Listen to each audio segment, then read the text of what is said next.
Thanks so much. She's Independent. I am Natalie, the founder, and really excited to be diving into the topic today of personal finance. It's a super empowering one. Our mission is to really empower people who identify as women all over the world. And finance is just one of those areas that a lot of women haven't maybe learned or don't feel confident about. So this is one of the topics that we will talk about today, and in the future we'll probably kick off a series, but really excited to have you. So thanks so much for joining, and I will hand it over to Denaye to introduce herself, and then I'll give a little bit more of my background. Yeah, hi everybody. So my name is Denaye. I'm a financial advisor. That's the very broad term for what I do. A little bit more specific. If you see me distracted, it's because there's an awesome dog in here, and anytime there's a dog around, I'm just very pumped. So this is Beans for anybody who can't see. My dog. Yeah, this is Natalie's dog. But I've obviously taken a liking as well. So the less broad explanation of what I do is that my business is almost exclusively focused on female entrepreneurs, independent contractors, small business owners, high-powered women in business. That's just my realm. That's who I've kind of taken a passion and made a commitment to, mainly on the education side. I do retirement planning pretty holistically. I'm licensed for almost anything within personal finance. But what I'm finding is that working with so many strong, confident, driven, ambitious, badass women, a lot of times they worked so hard, and they still work hard to move their lives and their businesses and their careers forward. But finance can be kind of a blind spot. And that's not because people don't want to know or they don't care. A lot of times it's because it's really difficult to figure out in context what's important when it comes to money. And I don't know about you, and Natalie, you can hop in here with your experience, but when I ask people how they learned about money in the first place, usually the answer is something like, well, my parents, if you had parents who know anything about money, or sometimes it's still your parents, even if they didn't know anything about money, but they tried. You pick up mindsets and attitudes and things like that, or the hard way, and I think that's how most people learn about money, is just kind of through trial and error over time. You can read books, but they're not always relevant. You can go to classes. I actually have a finance degree, and it didn't teach me anything about paying my taxes or buying a house or saving for retirement or anything about how debt or credit work or anything that just regular adults need to know. So I've kind of gone the long way of learning how to do those things. And so that's really my focus, is teaching people just the common sense information about money that everybody wants to know, but nobody was ever taught. That's mainly what I do. Awesome. Great intro. I think you're right, which is a lot of women, focus on maybe their career or different areas of their life, but they might shy away from this. And it's true, a lot of people who understand or work in the financial, industry today, it's because their parents maybe got them into it from a younger age. And a lot of women haven't had that exposure or support. I'm a bit of an aberration in that, I like data, I like numbers, I like saving from a very young age. But I'm really excited to have a conversation, and, I speak to friends about it, really excited to bring it out in this, webinar, in this business, and work with people like you, where, you're resourced and, basically have the skills to work with individuals in various aspects of their life. And, I do want to make the caveat that by no means is this webinar intended to, say to you, hey, now go invest based on this advice. This is really intended to start that conversation, because when you start learning the basics of a financial framework and personal finance, you're not going to shut down when you hear about money. You're not going to, it's not going to go right over your head. Hopefully you'll start to, dig in and understand, hey, this is something that matters. You'll start to, understand it at a deeper level when you have that framework. You'll understand, hey, this is the type of advisor maybe I want to work with. So, today is really exciting. It's starting the conversation. It's covering some really key concepts. My background was being on the financial side. I worked on Wall Street, traded derivatives, worked as a institutional investor at a private equity firm. So something that we won't get into today, but know that I have a financial background that's different than Denaye's. But I'll be, kind of chiming in with perspective and, adding some feedback and thoughts around things that even friends ask me where I'm like, no, don't do that. Or, things that I've thought about because I care about numbers and finance. So that's a little bit of kind of who we are and the intention today. Really excited to have this conversation, and let's move on. And Denaye, feel free to take it away. I will. So we're going to dive in with a quote that's super silly. I understand that, but it's one of my favorites just to provide context. So life is like a sandwich. No matter which way you flip it, the bread has to come first. And I get that this is a silly quote, but it's very, very real. If you have big goals and big dreams and you have a big vision for your life, which a lot of these really ambitious women do, you cannot ignore the money part of it.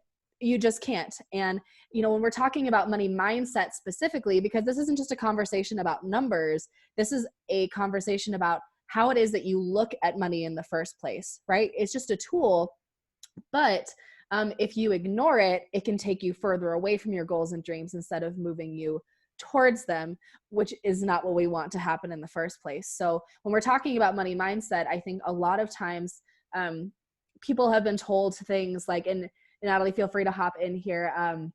People have been told things like money is the root of all evil, or, if you're rich, then that means you're selfish or greedy, or, money doesn't buy happiness, all of those things. But going into this conversation, I think everybody needs to understand that money just makes you more of who you already are. Right? So if you're the kind of person who wants to do big things, if you're kind and generous and you care about helping other people, money will give you the resources to do that on a bigger level. That's it. That's the base of this whole conversation. So the cool thing about being money motivated, like I am, and I can say that, without any sort of caveat, I'm highly money motivated, but I'm also highly altruistic. The more you make, the more you can give, the bigger your mission can be, and the more people you can help.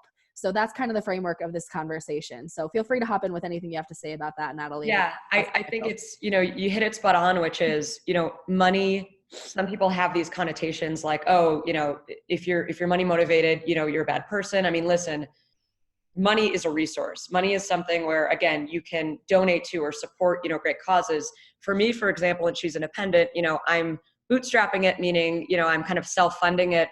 And it's actually costing a little bit today, but I'm so excited about our mission of empowering women that I feel so good doing that. It really does build confidence in who you are. A lot of women, because they don't understand financial framework, it's something where they're just not empowered in, many areas of their lives. So, the intention really is, let's have that conversation. Let's establish some confidence there, but understand that, money and your relationship with it, it's a really deep topic, and it's something we're actually going to dive into more in the coming weeks and coming conversations. But it's not a bad thing to be motivated by money, or to want, a nest egg, or to want, money to buy nice things. I mean, you want to pay for your nails every week? Great. We want to make sure that, you prioritize and you can be in a position where you're not asking your partner, asking your father, or, somebody else if you can have that permission. We want to empower you. And then also you can donate to or give back to causes that you're really aligned with. So I think a lot of great reasons why we should have the conversation about money, but at the core of it, it's establishing confidence in, what we want and who we are, and feeling like we have a seat at that table. Perfect. So let's move on to something a little bit more personal to you guys. So, and feel free to hop in on the chat. We're just going to kind of ask this as a general question. Why did you show up today? Why is it important to you that you learn about money and that you start this conversation? And maybe it's just an internal dialogue of, why do I care about money in the first place? Why is this information important to me? And again, feel free to hop in on the chat if there's specific questions or comments or things that you want to know, or things that are important to you, or even at the end, if there's things that we didn't cover that would have been really helpful, please reach out, because we're just here for education. That's the whole point, is putting you guys in a better place when it comes to your money and your mindset around that. Great. So for the agenda, I'm really going to hand it over to Denaye, and I'll kind of pop in with questions and thoughts, but excited to dive into the content. But as she said, you can always write in the chat. We'll kind of respond to those either in real time, or we'll address them later. Yeah.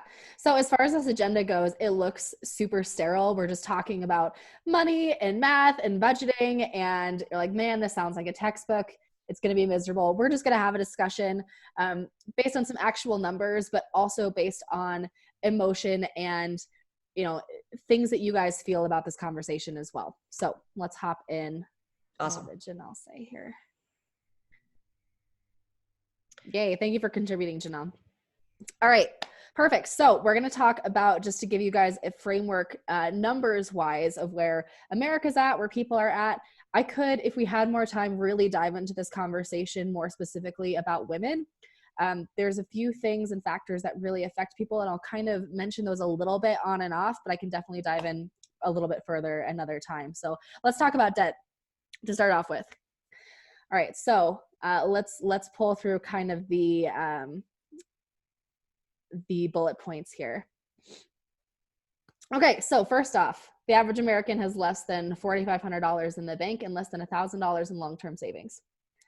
That's a pretty big one. I think that when we're talking about debt in general, debt and savings go hand in hand, right? If you have a big old pot of savings, if you have an emergency fund, so a big chunk of money that's available if something goes wrong, the chances that you're going to go further into debt or that you're going to stay in debt go way, way down. So this conversation kind of goes hand in hand. But I think that when you're talking about money in general, there's this illusion that everybody is better off than you.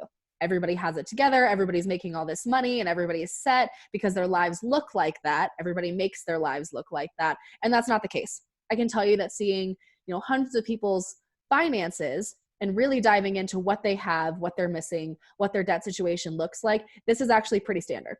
Especially when I first start talking to somebody, my clients, after a while, I was so excited. I met with somebody yesterday who, she's been working with me for a couple of years. When we started, she had probably 25 grand in debt. She had a loan on her car. She was making about $25,000 a year. Through working together over the last couple of years, she's negotiated her salary up to 50 grand. Her debt is down to $5,000. And now she has somewhere around $2,500 a month of disposable income that she didn't have otherwise. So sometimes it's a process of building those steps in, but I can tell you that this is the starting point for a lot of people. So hop on in the next one here. Yeah, most Americans carry a credit card balance averaging over 16 grand. That's normal. It's not something that I'm happy about, but for context, yeah, a lot of people have credit card debt, and we're not actually even taking into consideration in these numbers student loans. Student loans is a big one, and that can be crippling. I know that we could probably do a whole nother webinar about education and debt and the value comparison there of what makes sense. I work with a lot of chiropractors specifically. Chiropractors on average, $250,000 in student loans. That's a really big one. And so, I'd love to start this conversation a little bit earlier for people, especially when they're in high school, starting to think about college and having this conversation about debt and education and what makes sense. But over half of Americans can't afford their mortgage without making a major sacrifice. I would 100% agree with that. And definitely in Denver, that goes for rent too. Anybody paying too much for rent? Because I know that I am, and I know that almost everybody else is too. But before we move on from this slide, I'll kind of raise a question to you guys, because I mentioned that I work a lot with entrepreneurs, business owners, people like that. What do you think, and Natalie, feel free to weigh in here, what do you think the number one cause of bankruptcy in America is? I actually don't know this one. That's okay. The number one cause of bankruptcy in America is medical debt. Yeah, medical emergency. Thank you, Beth, for hopping in there. Yeah, it's medical debt. And there's a couple big factors that have to do with that. The first one is savings. The second is health insurance, right? Health insurance is ridiculously expensive, especially if you don't have it through your job. So when you're making these big steps in your life, especially if you're an entrepreneur, if you're changing careers, or if you're starting businesses and doing things like that, a lot of times you're hopping into a situation in which you might not have health insurance. First of all, your income might be inconsistent. Natalie and I know from running businesses that you don't make $1 million a year right off the bat. That's not usually how it works. And if you get sick or if something happens to you, a lot of times there's not necessarily anybody hopping in to work on your behalf, right? So if you're out of work for a while, if you don't have health insurance and if you don't have money in savings, you could go into massive amounts of debt just because of medical emergencies. That's a really, really big one. So when we're framing up this conversation about money in the first place, the building blocks before you even get to the really fun, exciting part about investing, the building blocks have to do with making sure you're insuring yourself against debt, against medical emergencies, against things like that, because you can invest all you want, but if you don't have these things in place, anything can throw you off your game right off the bat. So that's the foundation we're looking for right to get started. Also, something I learned many years ago from an econ professor, and I still remember it to this day. This was back in college, undergrad. He'd said, if you're ever going to go bankrupt, do it young. I don't know if you have any comments on that. I know sometimes it can be a lot tougher for somebody, with a family, with kids, to think about taking risks on the financial side. So feel free if you want to speak to that. If you are in, let's say, a really, really tough debt situation and you need to, consolidate or figure out how to get out of that hole. And by the way, I know there are several ways where you're not declaring bankruptcy, and there's different ways to pay down debt, which I imagine we will touch on a bit later. Yeah, and we can kind of dive into that conversation now a little bit. I think that the frustrating thing about debt, and this comes around when it comes to budgeting too, a lot of times when people are in any sort of debt, they want to do this thing where they just eliminate everything from their life that they're spending money on, right? I'm not going to get my nails done anymore. I'm not going to go out to eat. I'm not going to do this kind of stuff. But for the most part, people who are actually kind of dialed in on their finances and have a general idea of how much they spend each month, usually spending isn't the issue when it comes to debt. Usually it's something systemic. Sometimes it's an income issue. So it's, hey, I started a business. I'm not making nearly as much money as I used to, but my expenses have stayed at the same level. That's where my debt's coming from. Or it's, I had this medical emergency that now I'm paying off. So now the income that was fine for me before isn't enough because my expenses are rising higher and higher and higher. Maybe that's the situation. I find that it's actually pretty rare when it comes to my clients anyway, because they're conscious, they're ambitious, they're working hard. A lot of times it's not has anybody seen Confessions of a Shopaholic? It's a really good movie that talks about kind of the emotional stress that comes from debt. And debt is a chronic emotional stressor. It really is. If you aren't making enough money, if you're accruing debt when you have this idea in your head that isn't something you're supposed to have, it weighs on you over and over and over again. So a lot of times it's not that situation of, oh, I just have bad spending habits and I just buy shoes or I buy clothes all the time. That's usually not the case. Usually it's that people are very, very conscious of where their money is going, but there's something going on systemically in the way that your life is set up. Sometimes it's an income issue or a cash flow issue. Sometimes it's medical. Sometimes it's that you had credit card debt in the past, but now you've educated yourself, but the interest is still growing and growing and growing and it's getting out of control. If I'm sitting down with somebody who has a bunch of debt, we're going to look at the whole systemic idea of what's going on. It's very rarely, will I buy coffee every day, right? That's not usually the case. And the guilt that comes with that is something that we're trying to release altogether so that you can make this just numbers and something that you can tackle.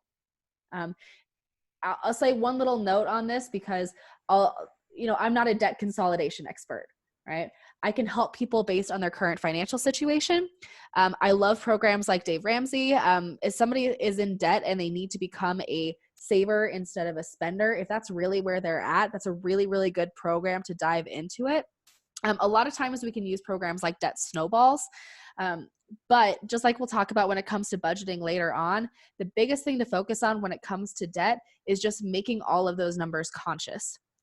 If you're in debt and it's this giant monster of guilt that's behind you, a lot of times it's because you might not know exactly what your balances are. You might not know exactly what your interest rate is. You might not know exactly when those payments are due or how much of those payments are interest and how much of those payments are principal. The best thing you can do when you start tackling your debt in the first place is to make all of those unconscious things conscious. Put them on paper, get the exact numbers, know exactly what times those things are coming out of your account, because then we can start to work towards an actual solution. Awesome. Thanks for covering that. And I know that, we spend a good amount on debt, a good amount of time on debt. It's important to do, but I'm very excited to get into the investment side when, let's say, you have some cash to play with. Yeah. So on the investment side, let's talk about retirement. So this slide, you guys can kind of see the breakdown of, I say, did, right, people retire, because this might not be what it looks like for you. So depending on your age and your industry and your demographic, things like that, I know that this is a pretty solid picture of how my parents and grandparents retired. It might not be the same for you, but we'll dive into why that is. So usually when people are looking at retirement, in the last, we'll say 40, 50 years, they could kind of rely on this three-legged stool of retirement. Okay. The first part of which is a pension plan. So a pension plan, for anybody who isn't exactly clear about what that looks like, a pension plan is basically when you work for a company for a set amount of time. I think for the firefighters, it's like 25 years. For certain industries, it's 30 or 40 until you're fully vested. And then after that, when you retire, you start receiving a guaranteed income stream that lasts for the rest of your life. That's usually what a pension looks like. So industries that still have pensions, the school districts, right? That's para. You might have one if you work for the government in some capacity. I know that, like I said, firefighters, industries like that still have something like a pension, but you guys might not. Okay, so that's the first leg of this three-leg stool. The second is Social Security, right? So Social Security is almost like a pension that works through the government. So you're paying in your money through your Social Security taxes the entire time that you're working. And then when you retire, you again get a guaranteed stream of income called Social Security that should last for the rest of your life, right? So two guaranteed streams of income here. And then the last part of that three-legged stool is personal savings. Okay, so the money that you saved on your own. So as you're looking at this picture, you might be noticing right off the bat, like, hey, I don't really have a pension, or I don't really know what Social Security is going to look like for me. So let's dive into the actual numbers here on the next page. So what happened to retirement? Are people retiring like this anymore? So if we look at the first bullet point here, I'd say that this stat is pretty accurate, maybe even higher if people really think about it. But 61% of people are more afraid of outliving their money than dying. So let's dive into that one for a second, because I 100% think that's accurate. Okay. If you're 95 years old and you run out of money, what do you do? Who knows, right? You might have a family who is willing to support you. You might not want to have your family support you, but we know that in America, 4 out of 5 women tends to outlive their partners. That's normal. Women actually live longer than men in America. That's pretty normal. So a lot of times this doesn't become a issue. This becomes a women's issue specifically, right? Women tend to live longer, but we also tend to marry people who are slightly older than us. It's funny how that works. We also tend to retire when our partners do. So if we're marrying people who are older, if we're retiring when they do, if we're living longer, and a lot of times when it comes to, I don't really like the conversation about gender inequality when it comes to wage a lot of the times, because it doesn't always take into consideration all of the factors that are our choices. So women tend to make choices that sometimes take us out of the workplace, either to raise children or to take care of aging parents, things like that. But a lot of times that means that we're not invested as much into our retirement. We don't have as much benefits if we're taking time off, or maybe not around as much for potential higher level positions or raises or higher income. So what that means is that this turns into the perfect storm of women might have somewhere between 15 and 20 years in retirement completely on their own. That's a really, really big deal. So when we're talking about retirement, these are totally women's issues. It's a really big deal. So we don't want to outlive our money. We want to live a long time, but we want to have enough money to cover it, right? So let's hop to the next one. So 50% of Fortune 500 companies offer traditional defined benefit plans. You could read that as pension in the situation in 1998, as opposed to 5% by 2016. I saw a more recent statistic the other day, and it ended up being about 3% in 2018. So we don't really have pensions anymore. Again, certain industries still have them, but they might not be around for us. So I'll put out a question just to everybody in the group, and this is an easy one. If you don't have a pension, what have pensions basically been replaced by over the last few years? I know, but I'm not going to say. Let's wait for the chat. Anyone? If it's not a company-sponsored retirement plan or company-funded, what is it? I feel like Dora the Explorer right now. Just set out the answers. Yeah, I'm gonna hop in and answer this one. It's 401ks, right? If you fun, there you go, Janelle. Um, if you don't have a company pension, chances are you have a company 401k, right? And those look a little bit differently. Do 401ks provide a guaranteed income stream like pensions do? No, thank you, Janelle. I appreciate you. You're the 9-year-old watching Dora the Explorer right now, and I very much appreciate your answers. No, they don't. And can you lose money in your 401k if the market takes a hit? Yes, you definitely can, right? And how many people aren't contributing to their 401k because they don't really understand it? A lot. A lot. But I Yeah. have to say, I think one of the statements you made was a lot of companies may offer this. I think it really depends, especially by Mhm. industry. A lot of these earlier stage, maybe privately or venture funded, tech companies, they might not do a 401k. A Yeah. lot of companies that are smaller may not do it. Mhm. So the 401k is, of course, a great vehicle. We'll also speak to another vehicle where you can invest for retirement, even if you don't have a company plan. Yeah, there's actually a lot of different opportunities for that. And that's mostly what I end up doing because if you're an entrepreneur like me, right? So I'm an independent contractor. I run my own business. I have my own LLC. Um, when I signed up to be a financial advisor, they didn't give me a 401k plan because I'm doing my own thing, right? And there are so many benefits that come with doing that. But you do have to be self starting when it comes to actually putting your retirement plan together. And that's most of the people I tend to work with. Not to mention that even if you do have a 401k, chances are that's not enough to get you to the retirement you're looking for. So sometimes that ends up being a traditional IRA, so an individual retirement plan, or individual retirement account. Similar rules, but there are also different vessels like a Roth IRA, right? If your company offers a Roth IRA, and we could do a whole nother webinar just about tax benefits, right?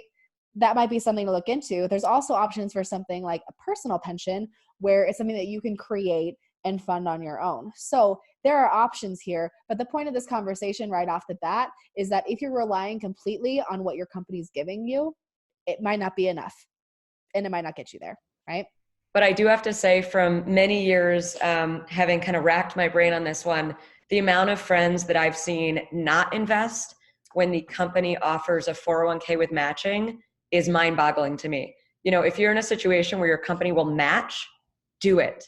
Please try everything you can do. I mean, basically, that's free money. And it's great to be thinking about, how can you maximize and optimize not only retirement, but just the financial incentive from working with an organization that does that.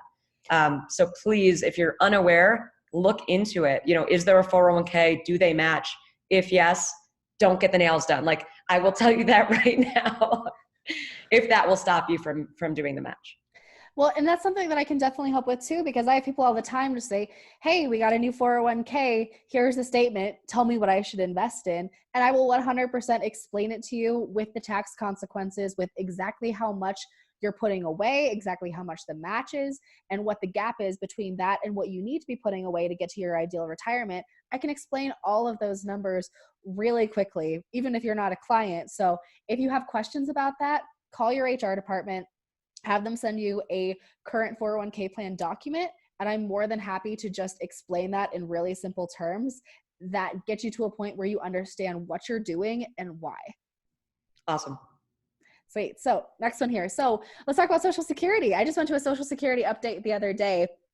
And when Social Security started, there were 45 people paying in to the Social Security system for every one person who was retiring and taking a payout. Those sound like pretty good numbers, right? So now that ratio is closer to 3-1.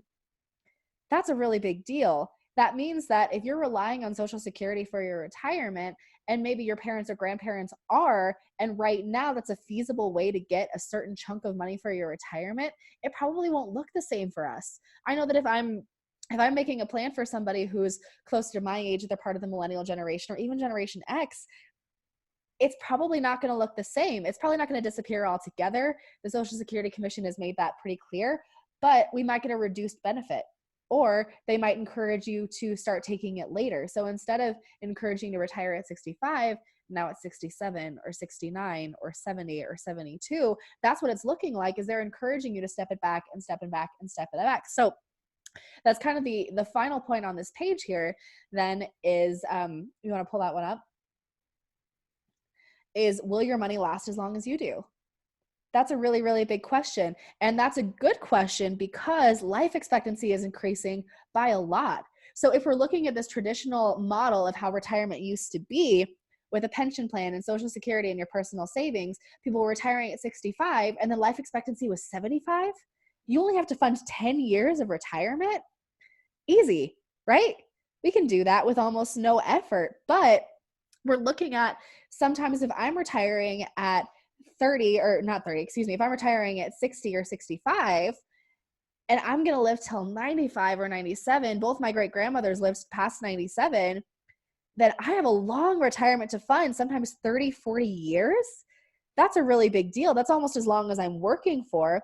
So we really have to ask ourselves those questions. And there's a link here that, we might not have time to do this now, but I would encourage you guys to go to this website, and it's Blueprint Income. They have a life expectancy calculator. If you've never done this before, if you've never looked up your life expectancy, I would really encourage you to do it because it'll give you a picture of, based on your age, based on how much you exercise, based on how much money you make, things like that. They have a pretty, accurate calculation of how long your life expectancy is. And that's not saying they know when you're going to die. Like, they can't tell the future, but they have a lot of statistics that show when that's the case. So if that's something that concerns you at all, if you want to live a long, awesome life, the whole point, I love working with women because we're not just trying to live a long time. We're trying to create a life that we want to stay around for, right? That's what's so exciting about this conversation. So let's live a long time, but let's plan to be happy and wealthy while that's happening, right? So let's hop to the next slide here. Great points. Yeah, thanks. So how do people retire now? Because it looks slightly different. So Social Security is still a chunk of this, right? Especially people who are retiring now, the baby boomers especially, still have Social Security as a chunk of their retirement. Personal savings is a slightly larger portion, I would say. 401k and IRAs. So your retirement plans that you're putting together there.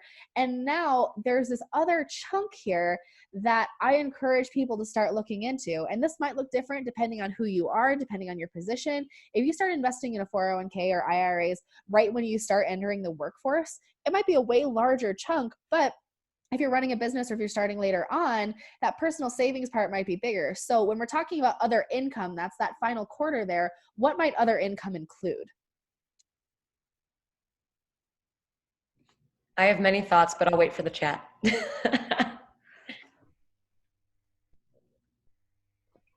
All right, I'm just going to say real estate because I keep hearing it. Yeah, real estate is a big one.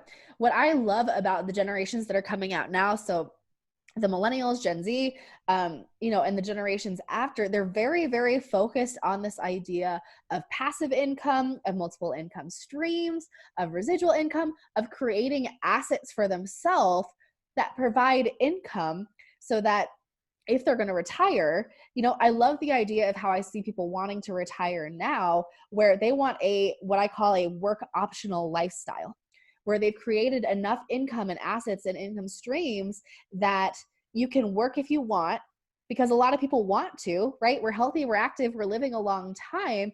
I know that within my industry, there are plenty of advisors who work into their 60s or 70s. That's fine. But I know that I have other missions and other businesses and other things that I care about. So I'm going to be putting my time and energy into things, but I don't want to have to work for a paycheck.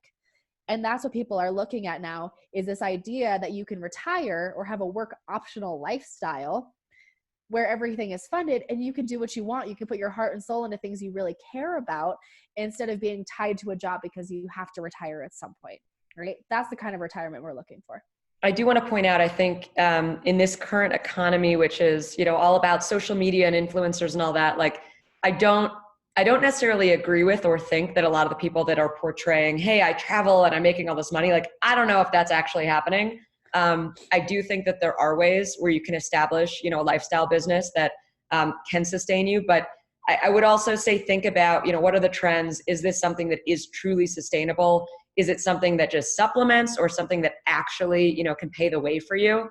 Things to think about. Like, I have some alternative investments where I sometimes get big checks in the mail, but I've put in the hours. I've, invested some of my capital into some of these tech investments. I know they're risky, but I also know that the companies that I've dug into where I've done the diligence and I am excited about them, I do see returns from that. So I'm not, proposing that to somebody who's new to investing, but I feel really good about, what I've done there. And it's something that I'm really excited. And I will also say, in terms of allocation of money and feeling good about where I put it, sure, I want to fund and work with, let's say, women in third world countries to kind of, up level themselves and their businesses. But I also love investing in, tech companies, saying, as a young woman, if I can bring diversity to the table, to the team, to the executives, that's also a great use of my funds and capital. So being able to, say, what do I want to do with this? And am I going to see whether it's passive income or, what do I get out of it? Really important questions to ask ourselves, to make sure you're aligning with kind of your mission. Yeah, I would agree with that. And I like that, I'm glad that you kind of brought that up, because I think that there's a couple components when it comes to investing, because people love the idea of these exciting investments where they're going to make $1 million with, these crazy returns and it's going to be great. But there's also this part of investing that's boring and consistent that you have to have, right? So whenever you're trying to make any sort of big change in your life, whether it's, we'll talk about diet and nutrition, or whether it's running a business, things like that, the things that make the most difference over time is small, consistent effort, right? So sometimes investing isn't super exciting and fun. Sometimes it's, I know that I need this much money to retire. So if we break down the numbers for that, which is something that I do all the time, it's really fun. If we break down to, I know that for the lifestyle I'm looking to lead, I need this much money when I hit 65. We can break that down to, I know that I need to put away this much money every single month, and it needs to get this specific rate of return for that to happen, right? So sometimes that's not a wildly exciting investment. Sometimes that I know that if I invest this much money here for this amount of time, I'm going to be able to retire the way that I want. So that's the first priority for us a lot of the time, is just the building block of, I know I can have the retirement I want if I put in this small, consistent effort. And then once we've gotten to that point, then we can get fun and exciting when it comes to investments, because your retirement's a sure thing. That's what we're looking for, is a security that that's going to happen.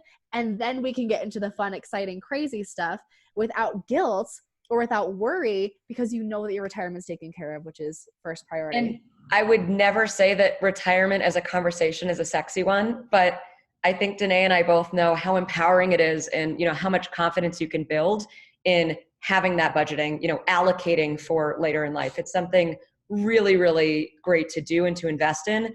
But listen, like, I've had friends and people say, oh, I have, a few $1,000s and I want to invest in options, or I finally have some savings and I want to put it all in equities. And I say, hold on, what does your retirement look like? Again, as Denaye said, you don't want to start thinking about the risk and the sexy stuff until you have that framework. And also things like 6 months of savings, so that worst case, something happens, you lose your job. You want to feel good. You want to feel confident before you even start evaluating any of those other types of investments.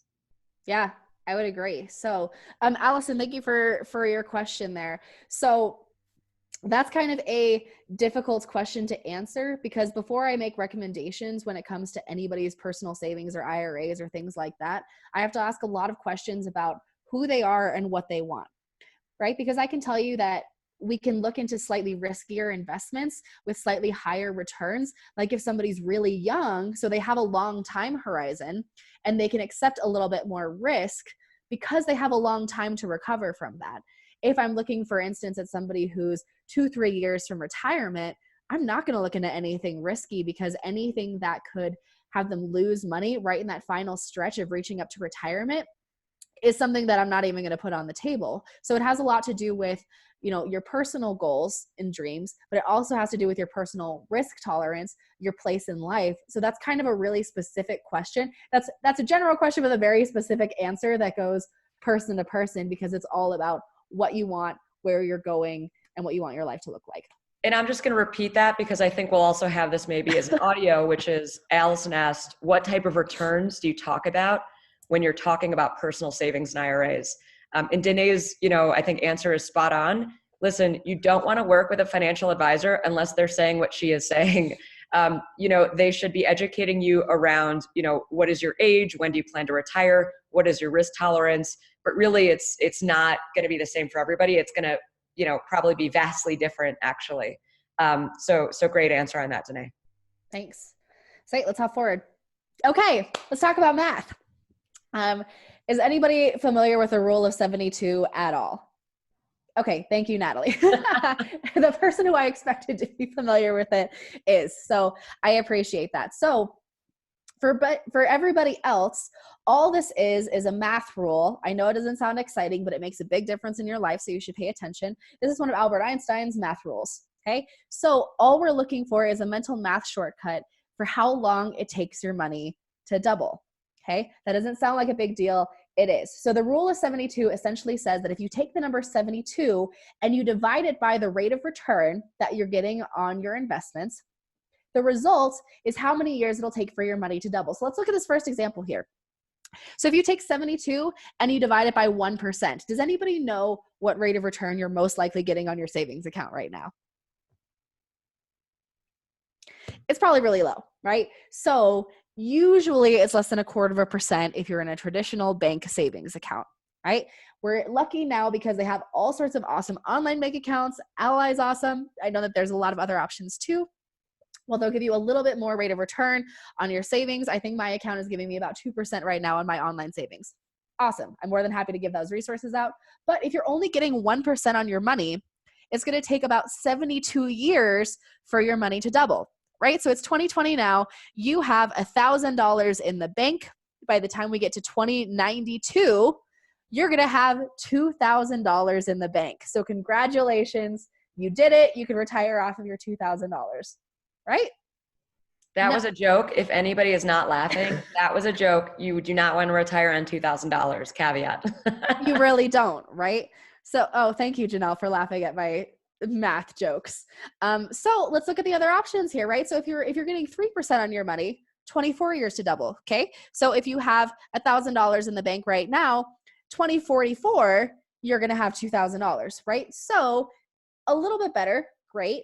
At 6%, it's going to take 12 years for your money to double. At 9%, 8 years. And at 12%, it'll take 6 years for your money to double. So the reason why that's important is when we're talking about retirement, I know that based on these equations, we can look at how far out it is until you retire, 30, 40, 20 years, whatever that looks like. And we can say, based on how much you have and how much you're investing, how many times does your money need to double before we get you to that retirement number that we're looking for? So it makes a really, really big difference. So we know that, for instance, with this exact equation, if you're getting 10% on your money, right, which if we're looking to specific returns, I know that blue chip stocks, or another way of thinking of this, is large, stable companies that have been around a really long time, right? So companies like Disney or Merck or Caterpillar or GM or Walmart, companies that have been around for forever, over the last 75 years, they've returned an average of about 10.5%. So even if you're looking conservatively into like large, stable companies, we know that we can get you a return that's slightly higher average over time. We need to be looking into investments that get you a better rate of return instead of just keeping your money in something like a savings account where you're not getting any interest on your money, right? Because people say stuff like, well, at least it's making something with whatever they're less than 0.25%. That's not actually the case. In fact, your money's not really going to double during your lifetime if that's the interest rate you're getting on your money. Really great points. Thanks. So let's, when I say money market, passbook, savings account, there's almost $10 trillion in those accounts that average 0.09%, right? There's all this money that's sitting there not doing anything for people who need to retire, who need to be investing and saving and looking towards the future, and their money isn't doing anything, right? So in other words, if you're getting that rate of return on your money, 800 years is how long it's going to take for your money to double. That's insane, right? So if we're trying to double our money over and over and over again so that that interest has time to compound and get us to the retirement or the investment numbers that we're looking for, you have to invest, right? That's a really, really big deal. But don't just invest in anything. Talk to somebody who understands, again, based on your age and your risk tolerance and your goals, exactly how to invest and why. And they need to explain to you those numbers and why that makes sense based on your situation. If you're working with an advisor and you can't tell them, if you can't repeat back to me what you have in an investment and why you have it and what it's doing for you, then I'm not doing my job, right? So you need to find somebody who will educate you on why you're investing and how. And I want to just say, if you're new to this, don't feel bad asking the questions. It's something where we want you to speak up. You need to kind of advocate for yourself. And if you're learning these skills, whoever you're working with and whoever's helping you manage your money, they should be open to assisting you and teaching you. And if you don't feel like you can ask the questions, you should probably be working with somebody else. I would agree with that. So I know that, when I'm finding my power partners are people who I work with, who I send clients to. So CPAs are a really big one because almost everybody I work with always needs tax advice too. And I don't give tax advice. That's one of my disclaimers for this webinar. I interviewed probably 40 different people before I found 2 CPAs that aren't condescending, that are willing to educate without making people feel stupid for not already knowing the answers, right? If you didn't go to college for taxes, if you're not a CPA or an enrolled agent, I don't expect you to know any of this stuff, right? So that's the starting point, is I don't expect you to know anything, because obviously almost nobody in America has been taught properly about what these concepts actually mean. But we do expect you to rewatch this webinar until you can repeat it back with your eyes closed. Exactly. All right, so let's talk about the reverse of how this works.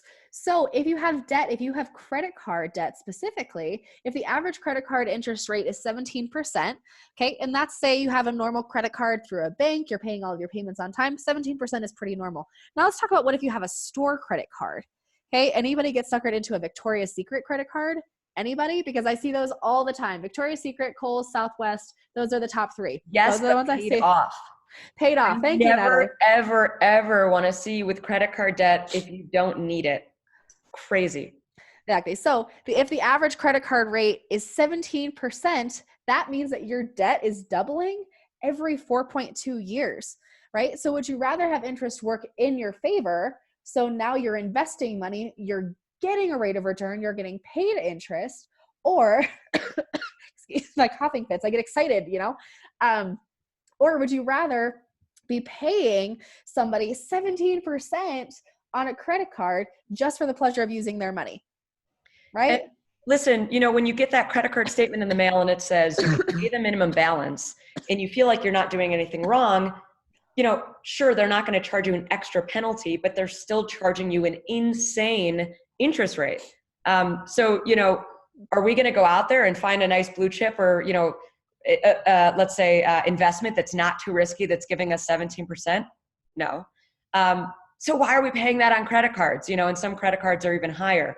So again, this is an area, and I just want to repeat what Denaye said, we want interest to work in our favor. With credit cards, it does not, right? With debt, with high interest rate bearing debt, that is awful. That is something we absolutely want to consolidate or, wind down or not have. We want interest to work in our favor, meaning we want it to be accretive and we want it to be, where we're investing, not where we're losing money. Exactly. So let's power through the next one here. Okay, so everybody always wants to talk about budgeting when it comes to finances, and I think that most people think that that's like half of what I do somehow. Budgeting is kind of a fun conversation because we can frame it in a couple of ways. So let's hop to the next slide because I want to talk about it in a very specific way. So in my opinion, here's my own thoughts here, a good budget is like a good nutrition plan. So let's frame it in a negative way to start off with. So has anybody done any sort of crash diet plan? Let's say something like, I don't want to talk about anybody's diet plan, so don't come after me. I'm not going to talk trash about keto or paleo or whatever it is people are doing these days, right? So let's say something like Atkins. Anybody remember Atkins? Or like the flat belly diet, or when Jennifer Aniston just eats like a chicken breast and like 8 gallons of water with cayenne pepper and honey, like something like that, right? So everybody's seen diets like this where the whole idea is that you cut out everything that you love. You cut out the sugar and the fat and the butter and the alcohol and carbs and all of the things that make you happy, right? You're cutting out everything at once. So now you're on this skimmed down plan of vegetables and, again, plain chicken breasts. And so you stick to this for like 2 weeks. You're miserable the whole time. And then you have a really good day or a really bad day, and then you're back to binge eating Oreos, right? That's how it works. That's how it works for everybody. So a budget is kind of the same thing. So when I see people try to budget in the first place, usually they go to this huge extreme. They're like, I'm going to eliminate every single thing that I'm spending money on extra. So I don't spend money on clothes or entertainment or food or alcohol or any of the things that I usually spend money on that make me happy, right? I'm going to eliminate all of it. And then we go through the exact same pattern. We're miserable. So we go about 2 weeks of hating our lives. And then we have a really good day or a really bad day. And then we're back in TJ Maxx, right? I say TJ Maxx. I said that in a class the other day and somebody just like scoffed at me. I was like, I love TJ Maxx, right? Anything where you can get something on sale is a big deal. Working in finance, I can say it. Save your money, get things on sale. Or But hold on, negotiate they like have Natalie some does. great stuff. Every time I'm back Yeah, in Michigan, I'm hitting up TJ Maxx. exactly. Or negotiate for your things like Natalie does. She's an expert on that as well.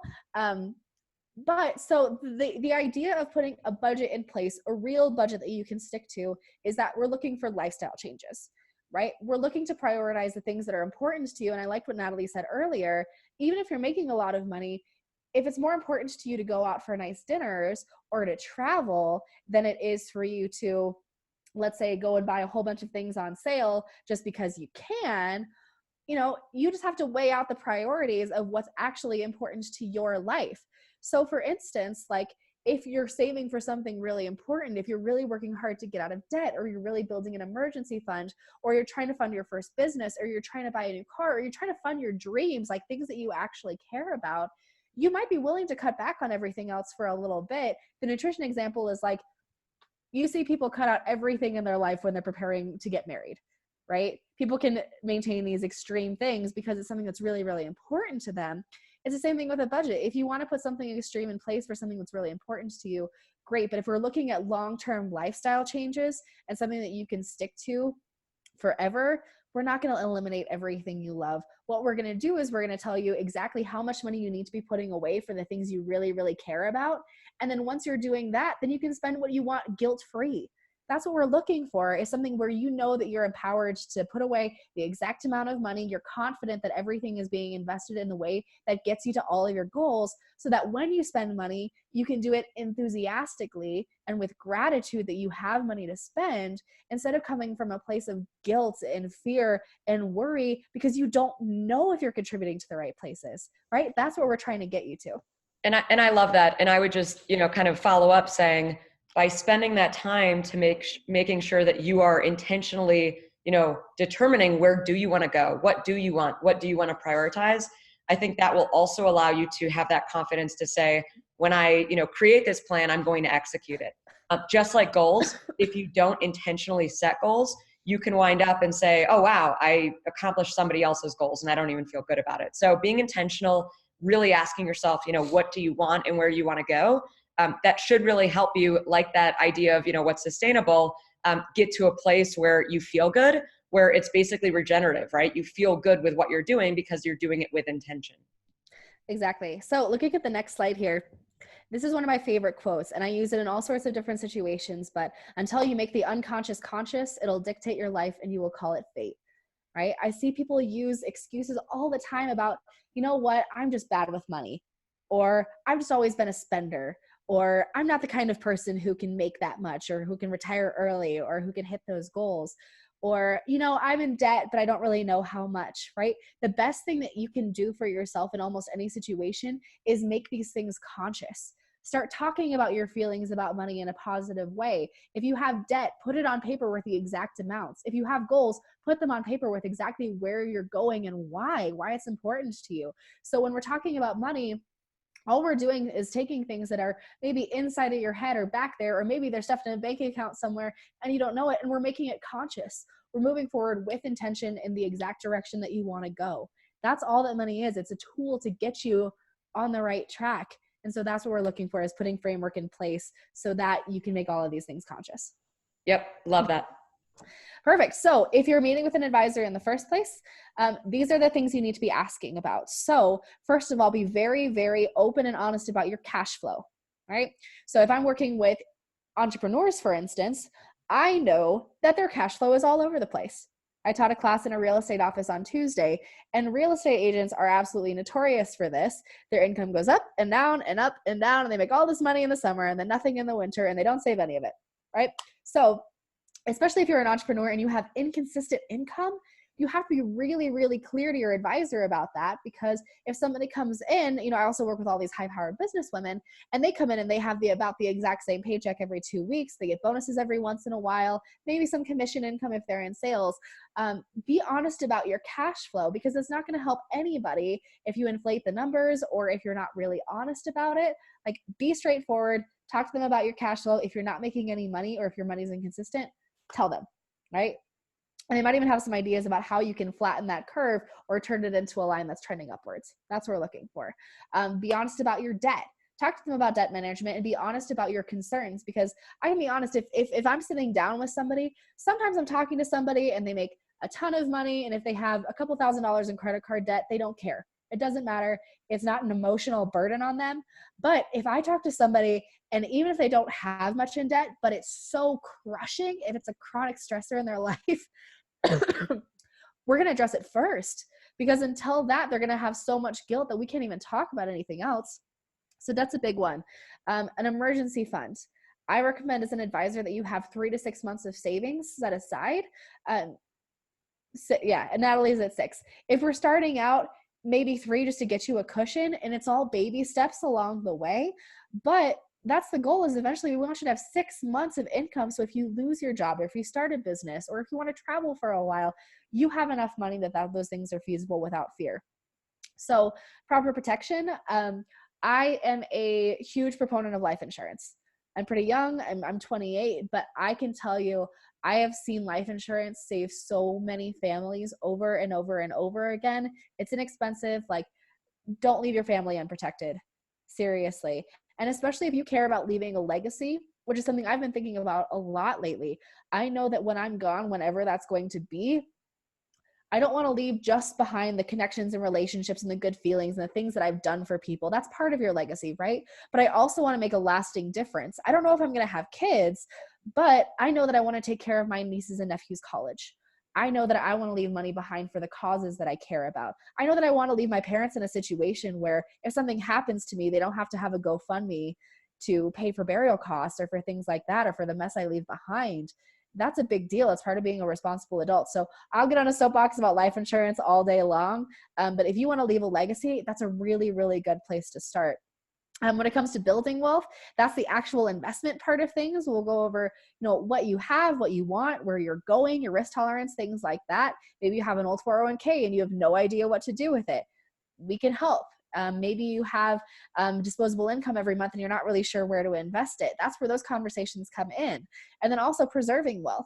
If you look at people in this country who've created generational wealth for themselves, usually it's not that they're just leaving a chunk of money in an IRA and it's getting passed on. There are tools that you can use, wills, trusts, life insurance, things like that, so that you can ensure that your legacy lives on in a way that's productive for future generations, right? So you should be asking your advisor about all of these things, because all of them are important. It's a really big deal. So Great points all around. Thank you. okay, couple quick resources for you in between my coughing fits. These are really cool resources right off the bat that are really easy to use, even without an advisor. So the first one I like is Mint and Every Dollar. So if you want to start just making the unconscious conscious, a really good way to do that is to use one of these apps. And I love them because all they do is connect to your bank account. They basically just consolidate all of your statements so that you can have a breakdown of exactly where you're spending your money every single month. That's a really good place to start, because we all have an idea in our head of how much we think we spend. None of it's accurate. None of it's accurate at all. So making it conscious and putting it on paper is a really good way to start. I love Ally Bank. I know I recommended that for an online savings account. They also have an interest-bearing checking account, which is kind of cool. So really easy. It takes like 5 minutes to open, and then you can do online transfers quick and easy and free. Excuse me. Again, I just get so excited about this. Capital is a really cool one. I like this one because they have a roundup rule. So if you're using a debit card or credit card for your purchases, then basically what they'll do is you can set a rule that says if I spend whatever, $1.75, it'll round up to the extra dollar or the next $2, and all of that extra will just go into a savings account that I'm not thinking about. It's really cool. I used this last year for about 6 months. And after 6 months, I had like $1,200 in an account that I wasn't even thinking about. It was awesome. The other reason I really like Capital, you could also set a freelancer's rule, which is basically that if you're the kind of person who has to set aside taxes for something, maybe you have bookkeeping who does it, great. But if you're just getting started and you don't know how much to set aside for taxes, you can set a rule that says if I deposit money over a certain amount, it'll pull a certain percentage that you set, 20 or 30%, and put it into an account that's set aside for your taxes when you need to pay them. Really cool, because then you don't have to think about it.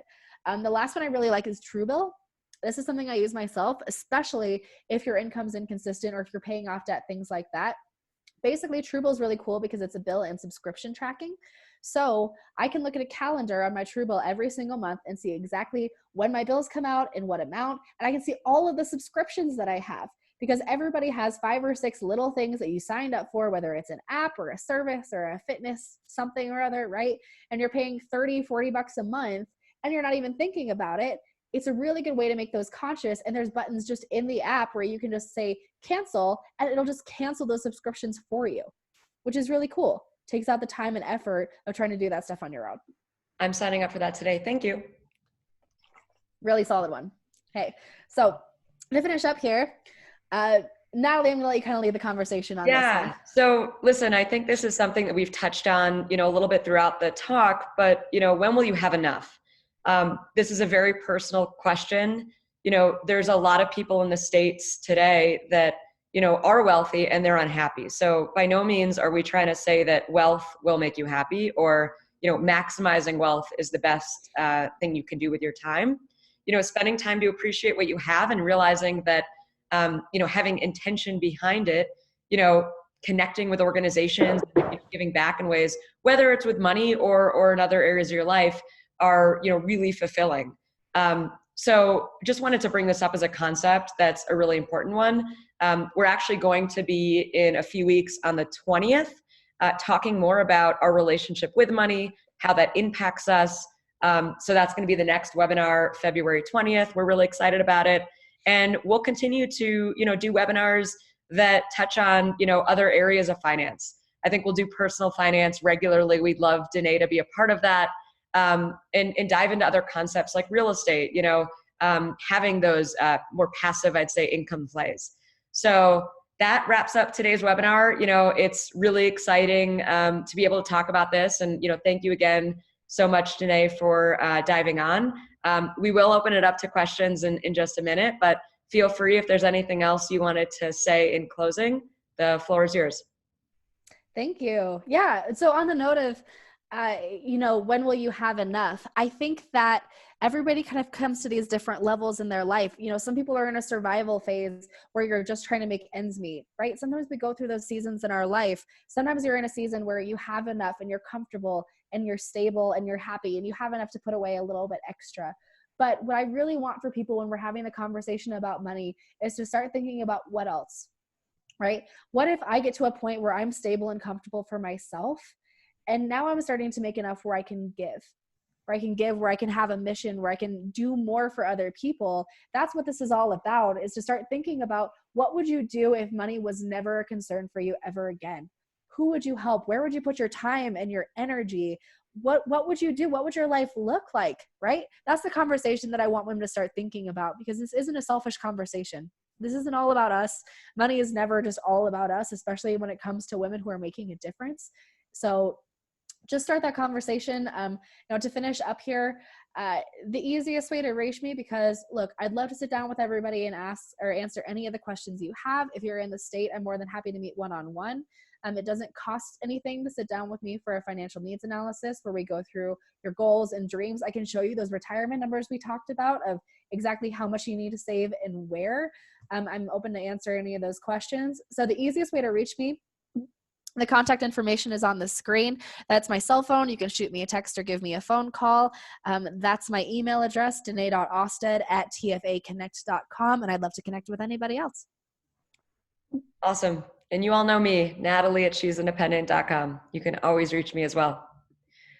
So as we're wrapping up, we would love to take, if there are any additional questions. It looks like one just hit the chat from Allison. And she says, credit versus debit cards. Are there good debit cards, or is it better just to pay off a credit card every month? Okay, so I would say it totally depends on your specific situation because, first of all, if you're the kind of person who is trying to pay off credit card debt, I would say 100% just use a debit card.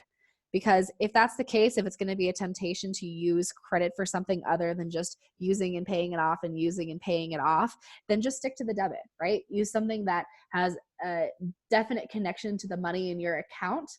However, if you're in a place where you're secure and you're not worried about going into any sort of debt and you have the resources that you can use a card for the points or rewards or whatever that looks like, and you can pay it off every single month, awesome. Do that. It really just depends on if that's a temptation for you to start getting into more debt. If it's not, then yeah, I have no problem with you using and paying it off. I think there's an important part there, which is if you can handle a credit card and you're not going to go into debt, the concept of building credit is a really important one. If you're ever in the market to buy a home, maybe you have some loan application. Basically, you always want to be thinking about this idea of credit, and it's a really annoying one, and it can be, a massive disruptor in ways. But if you are building credit, meaning you have credit card, the ability to take money out on credit cards, and you pay it off, let's say timely, and you don't miss payments, you're essentially building credit. And so if you do want to get that mortgage, you do want to buy a home, like that's something you need today. So it is something to think about, but I absolutely agree with what Denaye said. If there's a temptation to overspend when you have credit cards, or if you're trying to pay down debt, absolutely, steer towards the debit side. Yeah, and sometimes too, that's actually in the whole theme of making the unconscious conscious. If you're the kind of person who usually spends cash and you overspend, switch to a debit card so you can track it that way. But on the flip side, so like in that situation, when I was bartending and I had a ton of cash all the time, they told me to put all of my money in the bank and use a debit card so that I could track my transactions, right? But on the flip side, if you're somebody who doesn't necessarily attach a regular money amount to using a card, then use cash, right? It's just making it conscious, because I know now that if I'm overspending on a debit card or a credit card, if I only have a certain amount of cash in my wallet at any given time, that's all I can spend. That's it, right? So sometimes using those tools in a way that just gets you out of your comfort zone and makes things more conscious when it comes to your spending, that's always what I recommend. And then one other thing is there are smarter cards to use. So there may be a card and it may be debit, it may be credit. It's typically more credit that gives these incentives, but use this card at Costco or gas stations and they'll give you 2 or 5% back. That's huge. So you can also be smart about what that choice of kind of payment mechanism is, where you can, take advantage of whatever incentive is out there. By no means, though, should you be opening a million cards that you can't follow. Agreed. So I know we're a bit over the hour. Any other questions? You can always, again, follow up with us. Denaye has provided her information. We will send you an email if you were registered or on today with a little bit of kind of follow-up reference material. And thank you so much for joining. Thank you. Bye, Beth. Wow, whose dog was that? Al. Bye. Winston says thanks. Bye. Awesome.